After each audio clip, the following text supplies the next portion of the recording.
Hello. അപ്പോൾ ഇന്ന് നമ്മൾ സ്പെഷ്യൽ ഒരു ചായ ഉണ്ടാക്കിയിരിക്കുന്നത് ഒരു കട്ടൻ ചായ. നല്ല ഹെൽത്തി ആയിട്ടുള്ളതാണ്, നമ്മളെ വീട്ടിലൊക്കെ കിട്ടുന്നതാണ്. അപ്പോൾ എങ്ങനെ നോക്കാം. ഒരു കപ്പ് വെള്ളം ഒഴിച്ചു. അതിലേക്ക് ഒരു 10 തുളസിയുടെ ഇലയും പിന്നെ കുറച്ച് വാഴയുടെ ഇല അരിഞ്ഞതും ഇട്ടു. ഒരു കഷ്ണം ഇഞ്ചിയും ഇതിലേക്ക് ഇട്ടു. ഇനി ഇത് അടുപ്പത്ത് വയ്ക്കാം. അടുപ്പത്ത് വെച്ച് നല്ല ഒന്ന് ചൂടായതിൻ്റെ ശേഷം 2 സ്പൂണ് പഞ്ചാര ഇതിലേക്ക് ഇടാം.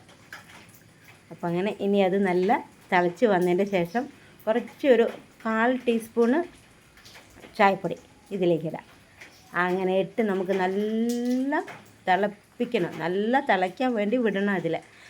അപ്പോഴാണ് നല്ല തിളച്ച് കുറുകി വന്നാലാണ് നമ്മൾ തുളസിയുടെ ഇലയുടെയും വാഴയുടെ ഇലയുടെയും ഇഞ്ചിയുടെയും പിന്നെ ചായപ്പൊടിയും ഒക്കെ അതിൽ മിക്സായിട്ട് വരുള്ളൂ. അപ്പം അങ്ങനെ നിങ്ങൾ ഉണ്ടാക്കി നോക്കി നോക്കൂ. ഇത് നമ്മൾ ഇത് കണ്ടോ, നല്ല തിളച്ച് വരുന്നുണ്ട് ഇത്. ഇനി സ്റ്റവ് ഓഫ് ചെയ്യുക, നമുക്ക് ഗ്ലാസ്സിലേക്ക് ഒഴിക്കുക വേണ്ടുള്ളൂ. ഇത് ഡെയിലി നിങ്ങൾ കുടിച്ച് നോക്കി നോക്കൂ. നിങ്ങൾക്ക് തന്നെ നിങ്ങളുടെ മാറ്റങ്ങൾ അറിയാൻ പറ്റും. കാരണം നമ്മൾക്ക് കാലുവേദന, കൈവേദന ഇതൊക്കെ ഉണ്ടാവുമല്ലോ. ഇതെല്ലാം തുളസിയും വാഴയിലൊക്കെ നമുക്ക് മരുന്നാണ്, നാച്ചുറലായിട്ടുള്ളതാണ്. നിങ്ങൾ ട്രൈ ചെയ്തു, കമൻ്റ് ഇടൂ.